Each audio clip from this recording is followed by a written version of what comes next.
দর্শক, আগামীকাল থেকে মাঠে গড়াবে বিপিএল এর সিলেট পর্ব। এরই মধ্যে দলগুলো শুরু করেছে মাঠের অনুশীলন। সহকর্মী শুভ দেবনাথ সিলেটে আছেন, আমরা সরাসরি যুক্ত হচ্ছি শুভর সঙ্গে। শুভ, আজ কোন কোন দল অনুশীলন করবে, কখন থেকে দলগুলোর অনুশীলন শুরু হবে জানাবেন।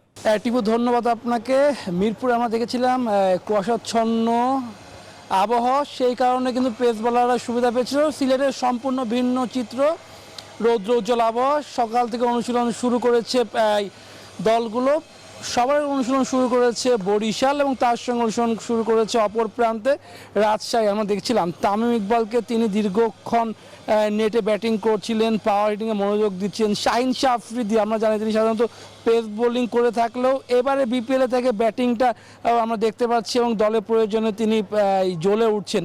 তার সঙ্গে আমরা তামিম ইকবালকে দেখছি, তিনি কিন্তু পুরো দলটাকেই আগলে রেখেছেন এবং কখনো প্র্যাকটিস ঘুরে ঘুরে দেখছেন, কখনো সতীর্থের সঙ্গে আলোচনা করছেন। এর মধ্যে প্র্যাকটিস তিনি শেষ করলেন, শেষ করে ড্রেসিং রুমের দিকে যাচ্ছেন। সেই সঙ্গে বরিশালের অন্য প্লেয়াররা যারা রয়েছেন তারা অনুসরণ করছেন। তাহির হৃদয়কে আমরা দেখছিলাম দীর্ঘক্ষণ ধরে নেটে ব্যাটিং করছিলেন। অপরদিকে রাজশাহীও কিন্তু দারুণ অনুসরণই করছেন, কারণ তাদের প্রস্তুতি ভালো হচ্ছে। এনামূলক বিজয়কে আমরা দেখেছিলাম নেটে ব্যাটিং করছে এবং তিনি দীর্ঘক্ষণ ধরে ব্যাটিং করছিলেন। ইয়াসির রাব্বি ছিলেন। তবে এবারের অনুশীলনে কিন্তু আমরা এদিন অনুশীলনে তাসকিন আহমেদকে দেখতে পাইনি। তাসকিন আহমেদ আজকে রাতে দলের সঙ্গে যোগ দিবেন। এর মধ্যে সিলেট দল এসেছে সিলেটের লোকাল বয় জাকির, যিনি ওয়েস্ট ইন্ডিজের বিপক্ষে দারুণ একটি টি-20 সিরিজ কাটিয়ে এসেছেন। তাকে আমরা দেখতে পাচ্ছি কিছুক্ষণ পরে সিলেটের অনুশীলন শুরু হবে, তার সঙ্গে রংপুর অনুশীলন শুরু হবে। এবার আসলে হট ফেভারিট, পয়েন্ট টেবিলের শীর্ষে রয়েছে রংপুর।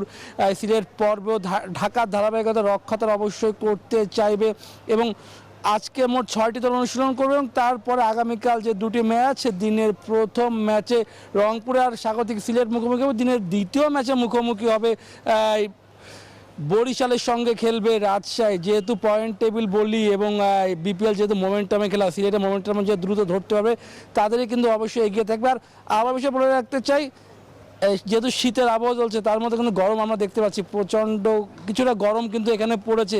সে কারণে কিন্তু আমরা দেখতে পাচ্ছি এর মধ্যে সিলেট দল কিন্তু অনুশীলনে এসেছে এবং সিলেট দল আর কিছুক্ষণ পরে যে মাঠের অনুশীলন সেটা শুরু করবে। রংপুর দলও কিন্তু অনুশীলন এসেছে।